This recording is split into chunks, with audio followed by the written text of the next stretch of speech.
So we need to keep our eye on the ball.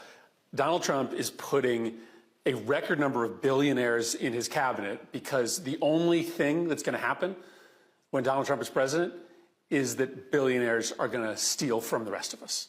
Like, that's what the Trump administration is going to be. A massive tax cut for billionaires and millionaires. The wholesale turnover of government to benefit billionaires, while the rest of us get screwed.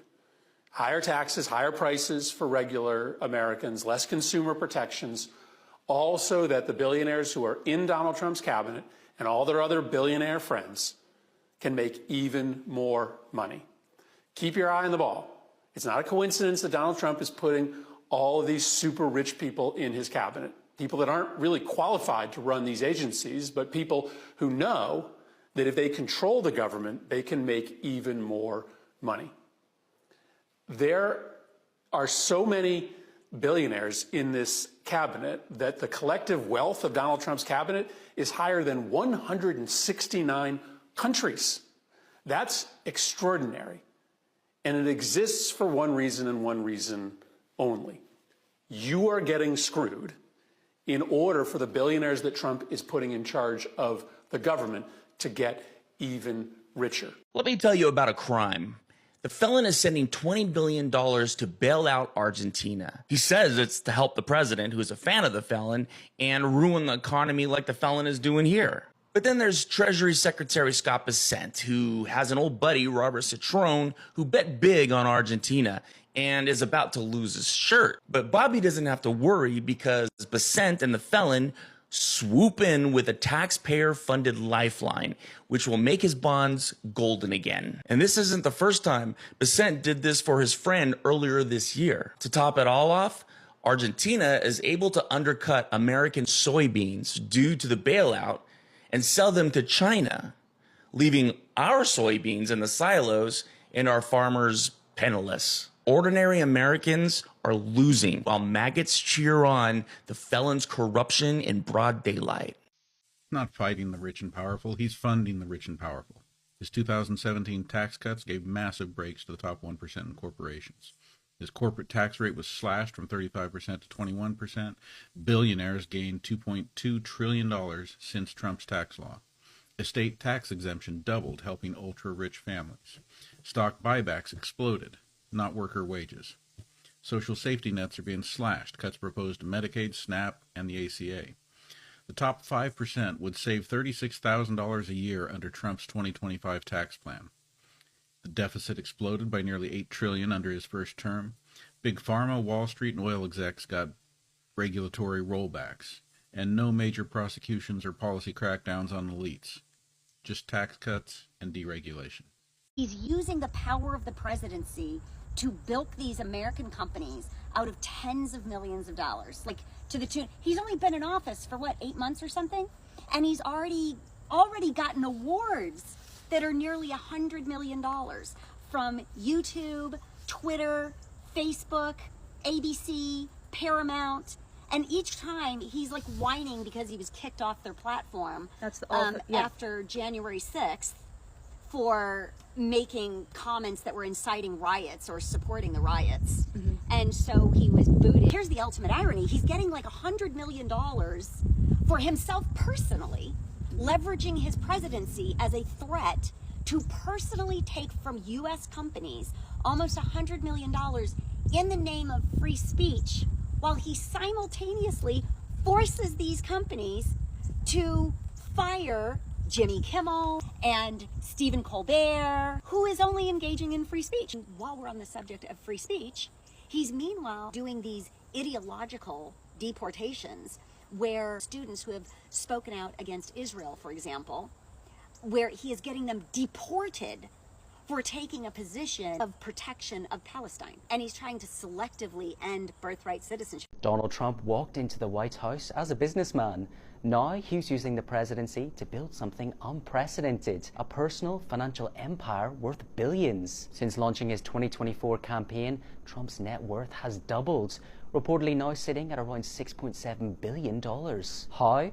Billions in real estate, a social media company, and a meme coin that hit $27 billion in market cap on day one. And that's not even close to all of it. In 2024 alone, he's pulled in over $600 million from golf clubs, crypto, and licensing deals. A Reuters breakdown showed his reported assets worth at least $1.6 billion that year. Here's what makes this different. Unlike every president since 1978, Trump never put his assets into a blind trust. He never divested. Instead, he handed control to his sons. They now sit on advisory boards for crypto and defense companies, industries their father's administration regulates. Trump promised no new foreign deals during his first term, but this time the restriction only applies to foreign governments. Now the Trump Organization is actively signing property deals across the Middle East and Asia, while Trump negotiates policy with those same regions. The merchandise keeps coming too. Trump Bibles, sneakers, NFTs. Each carries the presidential brand into the marketplace. No modern president has mixed business and office quite like this. And with 4 more years ahead, the empire keeps growing. That is one thing we can all agree on, despite our political differences, that Trump is working for billionaires. Trump has never and will never work for me and you. Trump will never. Trump is a corporate plant. I don't know, because some claim that Trump is an Mossad plant. I don't know. Some claim Trump is a Russian agent. I don't know. But one thing for sure, I can agree with anyone, is Trump is a corporate plant. Trump is placed there to run corporate interests. So let's continue watching and make our conclusion at the end of the video. So the alleged president likes to tell us all how he's making America great again. And all of his supporters like to talk about how we're making America great again. But I don't see it. So maybe you can point it out to me. Where is all of this supposed goddamn fucking winning? Because all I see is higher prices. All I see is the cost of living skyrocketing. I see RFK Jr. deciding to disassemble the panel that makes recommendations for healthcare, such as cancer screenings and other health-related screenings. And now he's telling Israel to go ahead and finish the job while the people in Gaza are starving. We've exploded the debt with his so-called big beautiful bill. The billionaires are getting tax breaks and just running off with all of the fucking money, while the average American citizen gets to suffer and deal with high cost at the fucking grocery stores. Their rent's fucking through the roof. Jobs are being cut every goddamn place. And the jobs that are remaining are being replaced by AI and automation. So tell me again where all this winning is. Because the only winning that I see happening is for the billionaire class. The only winning that is taking place in America is for the white Christian nationalist to shove their religious flavor down your goddamn throat to make you submissive. And pretty soon, they'll be taking care of you if you don't believe or if you claim to be an atheist. They're coming after you next. And now, the alleged president, Donald Trump, has decided to go ahead and sign an executive order, essentially trying to make it illegal to be homeless. They want to jail homeless populations, and they want to bring back mental institutions. Is this what you call winning, America? Because I don't see how we're winning. In fact, we are losing, and we are losing big fucking time. Let me know your thoughts in the comments. This is Grim with Get the Rant, and I'll see you all in the next video. Folks, enough is enough. For the 3rd time in our nation's history, Donald Trump faces articles of impeachment because he's still a clear and present danger to our Constitution. He's abused his power, defied our courts, violated the First Amendment, and sold out our justice system for his own political gain. And he's deporting Americans with no due process and cozying up to billionaires like Elon Musk while stripping power from Congress. That's not leadership, that's tyranny. And let me be clear, silence from Congress is complicity. I'm running for Congress because we must draw the line. If Trump can violate the law with impunity, then democracy dies. It's time to stop being afraid of his base and start standing up for our country. I will not back down, and I will not sell out. Let's defend the Constitution. Let's impeach Donald Trump, and let's take back our democracy together. My name is Doug Hunan. I'm a Democrat, congressional candidate in California's 3rd District. Please share this video, follow me, and donate to my congressional campaign. Link is down below and also my profile. Thank you so much for your support. I'm here in Windsor, and in 1 week's time, the President of the United States, Donald Trump, will be here for a state visit. He's going to be having a banquet in the castle just behind me. This is an honour we should not be giving to a guy who is driving his own country into authoritarianism, snatching people off the streets and militarising his own cities. But what less people know is that he will be joined by a bunch of robber barons, big tech billionaires who are going to be part of his entourage. And they're here because they want something. They want us to drop our regulations and taxes so that they can do business here in a way that they want. That's a huge threat to our rights and to our sovereignty, and we've got to stand up and say no. There'll be stuff going on, protests around Windsor next week, but the really big protest is going to be on Wednesday in London, 2 p.m, Portland Square. Get there, make your voices heard. Let Keir Starmer know we will not sell out this country to Donald Trump and his big tech bros. More bad news for Donald Trump and the Trump administration. All polls show Donald Trump is unpopular in every major category. Everyone, from politics to the Supreme Court, to the House of Representatives, to the Senate, to the economy, to FEMA, to job firings, to how you handling the country, to Israel, Russia. You are down and unpopular in every statistical category. In every poll, Donald Trump and the Trump administration, they don't like your administration. They don't like your people. They don't like what you're doing. Now, I only report the news. You can fact check me if you want to. But Donald Trump has a problem with the people. You don't have no approval on any of the major categories. Going into 2026, this is not good for Donald Trump. It's not good for Republicans. Because the people are ready for a change, and they are clearly stating and speaking. Donald Trump is down in the polls. And when presidents get down in the polls in the midterms, their party affiliation normally loses big time. And he made $2.5 billion today, and he made $900 million. The art of the steal, how Donald Trump just committed one of the largest thefts from the American people in history, and at the same time carried out one of the most severe acts of public corruption ever. How did he do it? On April 2nd, Trump announced massive tariffs on every single country in the world except Russia. He touted these as reciprocal tariffs, but we know that they were calculated with ChatGPT.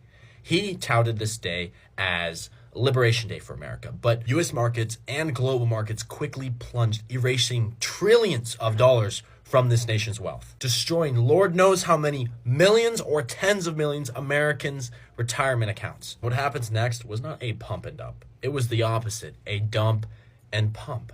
After the markets had been dropping globally for 1 week, Trump got on Truth Social shortly after U.S. market opened on Wednesday, April 9th, 2025, and said, "This is a great time to buy." Now, at the same exact time, the United States Trade Representative was testifying on Trump's tariff and trade plan to the House Means and Ways Committee. And as he was testifying to our so-called representatives that the tariff plan was meant to bring back domestic manufacturing and bring on a golden age in America, an announcement came out from the White House saying that the reciprocal tariffs were paused for 90 days, which shot U.S. markets up 12%. So who made money? Was it just everyone? No.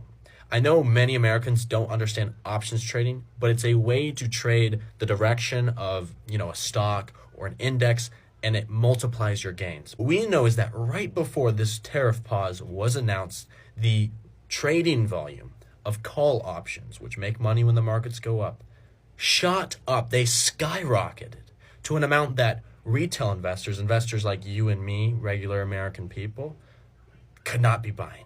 It was very blatant and clear insider trading carried out by very rich individuals who made out like bandits, making tens, if not hundreds of billions of dollars in wealth. The cherry on top was that the next day, Trump was talking to a bunch of his billionaire friends in the Oval Office and started bragging about all the money he had just made them. And he made $2.5 billion today, and he made $900 million. And on top of all that, Republican politicians like Marjorie Taylor Greene was buying stock hand over fist that morning and made a ton of money. So just to sum, for 1 week, Trump crashed U.S. markets, which destroyed the wealth of the average Americans. and then tipped off his friends on True Social, maybe in other ways, to buy leverage into the US markets to make billions of dollars of wealth back, while the American people were left in the dust. Trump and his friends made out like bandits with your money. And the US Trade Representative, who is supposed to enforce tariffs, was left speechless in front of the House as he was mid-sentence defending Trump's plan to bring back domestic manufacturing to America.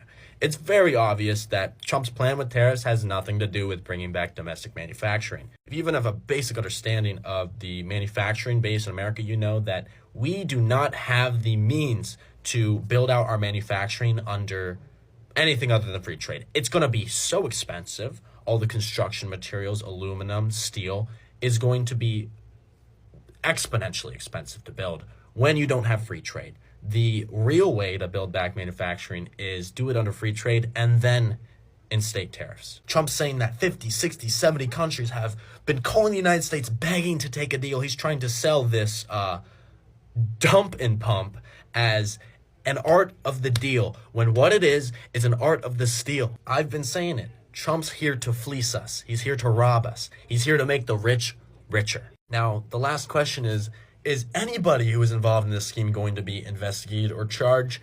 The answer is probably not. So who's going to hold these people accountable for robbing us? It's going to have to be you and me. Help get this message out there. Thank you, and follow for more. So thank you everyone. If you have watched this video to the end, it's Anthony, and it's amazing having you all here. And what we are discussing in this video is the way the American dream has been hijacked. And the American dream was hijacked the moment we gave these billionaires power over our finances. You know, in the time of some claim that these problems began when Ronald Reagan introduced the trickle-down economics, but we can trace this problem again back to the Richard Nixon era. That's all we can turn, or we can place this blame on, because that's where we began deregulating our financial sector. And this gave these corporates even power over the government. Because if these guys destroyed the economy in 2008 and were bailed out, this means that they hold a lot of power if they can be bailed out. So you have your $100, right, or 100K, whatever, and you make a poor financial decision. It all gets burnt out. Do you think anyone will bail you out? Do you think so? Because that's what our corporates literally do. They play with money, expecting at the end of it all, if the gamble doesn't go their way, the government will bail them out. So time and time again, we refuse to learn on both sides of political divide. Bernie Sanders, if most of us have had his policies, they really influence the life of the common American in a better way. But we didn't vote for him in the primaries when he was competing against Joe Biden. We didn't. But again, these corporates have hijacked our government in both sides. We can't blame one man. So guys, tell me, what do you think in the comment section about all this BS or all these issues that are affecting our government at the moment? About this, whereby our government is working for few billionaires, whereby few people control almost over half of our economy, maybe 90%, if not half, where they control almost everything. Is it feasible for these billionaires to own everything in our country? Is it feasible? Because what is the essence of one man having 100 billion US dollars? Some of you might claim that they don't have this money. This money is in shares or it's in whatever. And at the same time, they are given billions of US dollars by the government. Why? What is the essence? What is the incentive in that? Now, some of us may claim that these funds are used to finance innovations, to make employment, These guys, what they are doing, they are outsourcing labor. They are shifting their companies overseas. What they have in US is only headquarters. And we, the taxpayers, are financing all of this. We are financing all of this. Apple has been jumping from China to India. These guys are outsourcing. Louis Vuitton is outsourcing. Whatever is outsourcing. So Nike is outsourcing. Adidas is outsourcing. So tell me, why do we give these billionaires these massive tax cuts, this all amount of money, this all amount of power, when the real sense they really hate us as a country or everything in US? So tell me in the comment section.